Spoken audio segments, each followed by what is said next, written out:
Rodan? Baragon? What are you doing to my son? We're kidnapping him, and we're gonna hide him in the Matrix. What are you doing that for? Because fuck you! Fuck me? Fuck you! And that's the plot of Godzilla for Game Boy.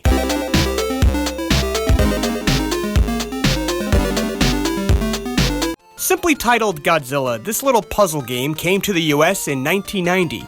Now, I've seen a lot of G-fans give this one some really harsh reviews. They don't like how the monsters look all cute, they don't like the game style, they don't like that it's a puzzle game, and so on. But is this really an objectively bad game? What happened here? Let's see if we can find out. The story of Godzilla on Game Boy actually starts all the way in 1984, when Bandai released a line of cute chibi Godzilla merchandise called Godziland. There were stickers, coloring books, and more. Think of it like Hello Kitty, but with Godzilla. The next year, in 1985, a video game came out based on the Godziland merchandise line. It was a puzzle game for the MSX called Gojira-kun. Look familiar? 5 years later, the sequel for this game came out on Game Boy in Japan, Gojira-kun Kaiju Daikoshin. It maintained the Godziland theme and even used it on the game cover. In this version, the plot is you have to solve puzzles to save Godzilla's girlfriend, Bajira. But when the game came to America, the character sprites were altered to look less like Godziland and more like generic Godzilla characters. The plot was also adjusted. Now you have to save Manila, Godzilla's son. But look, the cover art changed too. No wonder American G-fans were so pissed off. This looks like a standard Godzilla game. It's even called Godzilla. It should have been called Godzilla Puzzle Master or some shit like that. It was a complete communication breakdown with the Western audience, and that put a bad stigma on the game that lasts till this very day. So now that we understand what this game is and what it isn't, let's see if the game itself is objectively good or bad. I love the opening paragraph here. Do you remember that Godzilla had a little son? I'm sure most of us are trying to forget. He's been kidnapped by horrible monsters and confined to a great labyrinth called Matrix, which is overrun by powerful monsters. This statement is both redundant and repetitive. And look, they totally spelled destroy wrong. I'm in no position to give them shit for that. Button B controls Godzilla's punches. Button A does fucking nothing, just like my son upstairs, Wilfrey. Get a job, Wilfrey! Hey, fuck you, Dad! Why is Godzilla's attack a punch anyway? They could have just as easily made it his atomic breath. The game is played with a 64-scene Matrix labyrinth, having 8 scenes vertical and 8 horizontal. Math! You didn't tell me there'd be math! Here's some math for you. 2 shots of tequila plus me equals... Actually, it's simple. There are 64 puzzles making up a map. Once you complete a puzzle, you can progress to a neighboring room or 2 in the Matrix. This is the map. You have to keep wandering around, completing puzzles until you find the room with Manila. Sounds labor-intensive, right? Well, the game gives you the option of passwords. Actually, you get 2 passwords. The longer password saves you progress. The shorter password is just like a level skip. That's pretty generous. So let's check out the game from the beginning. First, I need a way to show this to you guys. We're gonna use my Super Game Boy.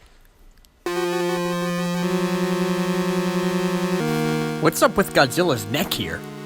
There, that's better.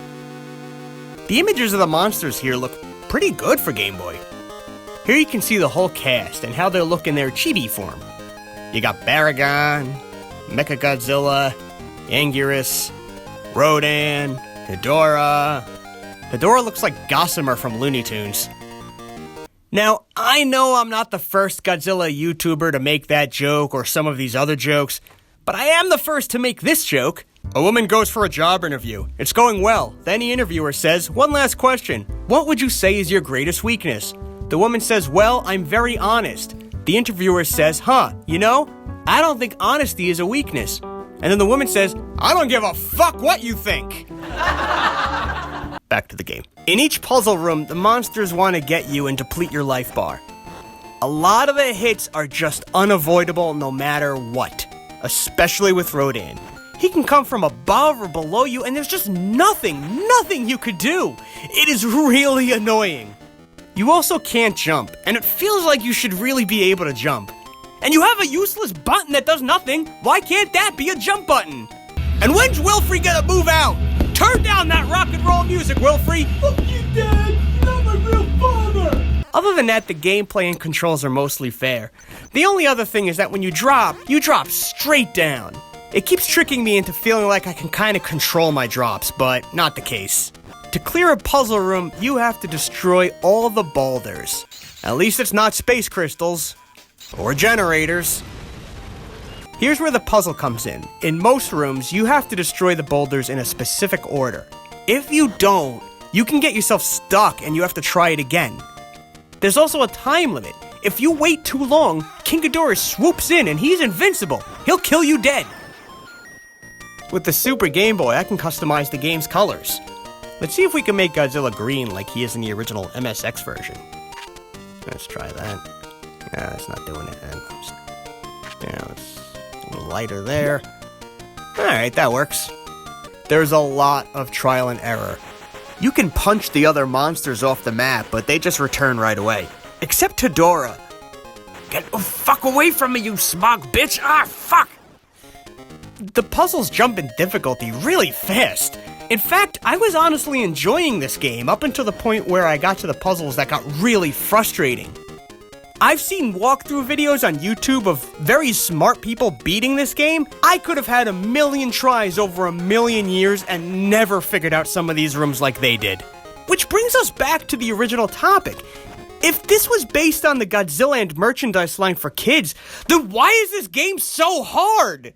I've heard that Japan has more strict education standards than America, and maybe this reinforces that. Their Godzilla games are like this intense puzzle game or strategic military games. Meanwhile, in America, we're just like, I want a Godzilla game where he smashes stuff and fights 100 monsters! This is an honest statement. I would actually continue playing and enjoying this game if it had a few other features. 1, infinite lives. The password screen is one thing, but just let me keep going uninterrupted until I could figure this out. And 2, I understand in the Japanese version you can turn off the time limit. Oh boy, do I want that feature too. Right now, it's like solving a complex puzzle with a gun to my head. It's too much! Otherwise, no, it's not an objectively awful game. I've played way worse Godzilla games, and I'm sure I'll play more. So ratings-wise, I'm gonna put this one right in the middle. 2.5 stars! Are you wondering if you should pick this up? Well, do you like puzzle games? If not, no, don't get this game! And if yes, yeah, I say go for it. Especially if you like puzzles and you're a G-fan. Oh my god, Wilfrey has his girlfriend over. This kid gets more action than I do. Wilfrey! Wilfrey, keep it down! Are you at least using protection? Excuse me, I have to go yell at the actor I paid to play my son. Wilfrey! And that's a giant penis. Look at that speckle. Fuck this.